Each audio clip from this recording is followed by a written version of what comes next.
When we talk about making our homes energy efficient, one term gets all the attention, right? Our value. We've all been taught to just chase that highest number. But what if I told you there's another player in the game, something called air sealing, that might be even more important? We're going to dig into a really simple but powerful idea today. What if stopping the wind matters more than just wearing a thick sweater? Does this sound familiar?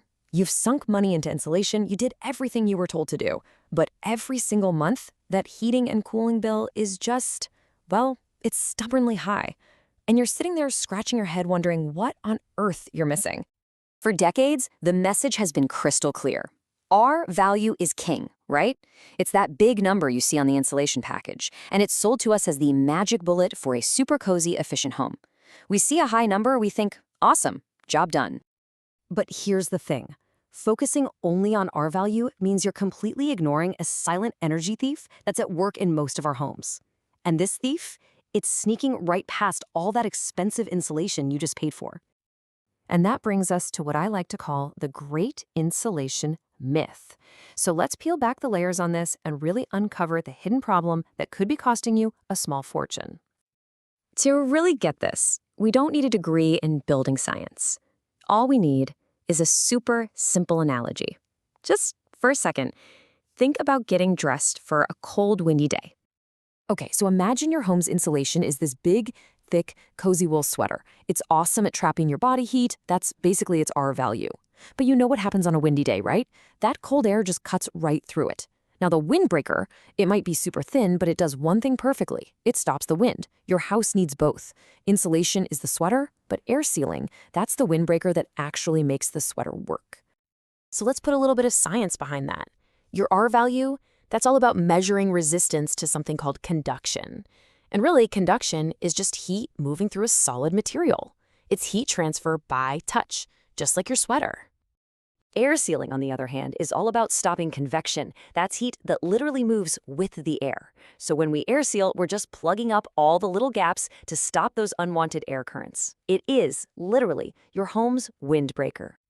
Now, if the sweater analogy didn't quite click, I've got another one for you. This one comes straight from professional builders. They call it the hole in the bucket problem. I mean, this is so simple and so crucial. You want your home to be a bucket that holds all that nice, comfortable air you paid to heat or cool. Now, adding more insulation is like making the walls of the bucket thicker, which is good. But if you've got holes, air leaks, all that good air is just going to pour right out. You absolutely have to plug the holes first. And listen, this is not a small problem. Air moving freely through common fiberglass insulation can slash its effectiveness by a staggering 30%. Just let that sink in. That's a massive gap between the performance you thought you were paying for and what you're actually getting. And you know what? It gets even sneakier. You don't even have to feel a draft for this energy thief to be at work. Inside your walls, this thing called a convective loop can happen. Basically, cold air gets into a tiny gap at the bottom of a wall, your home's heat warms it up, it rises, and then whoosh, it escapes out of another gap at the top. And your expensive insulation? It's just sitting there in the middle of the wall, being totally bypassed, useless. So what's the engine driving all this? It's a basic law of physics called the stack effect. The easiest way to think about it is that your house acts like a giant chimney. Warm air is light, it wants to rise, and it will push its way out of any little leak it can find in your attic or on the upper floors.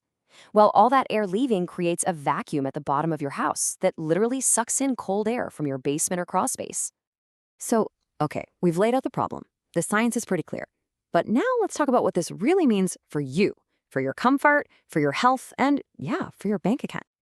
Yeah, let's talk about money, because this isn't just about feeling cozy. The U.S. Environmental Protection Agency estimates that you can save an average of 15% on heating and cooling just by properly air sealing and insulating. And here's the best part. For a lot of homes, air sealing is the cheapest, easiest part of that equation, and it gives you the fastest return on your investment. Now, I can hear some of you thinking, wait a minute, doesn't a house need to breathe? That is a huge myth, and we've got to bust it. That old idea came from a time when houses were just naturally leaky, but that kind of breathing also brings in dust, pollen, and moisture. The modern, much smarter approach is this: seal tight, then vent right. What that means is we make the house as airtight as possible, and then we use a ventilation system to bring in fresh, filtered air exactly when and where we want it. We are in control.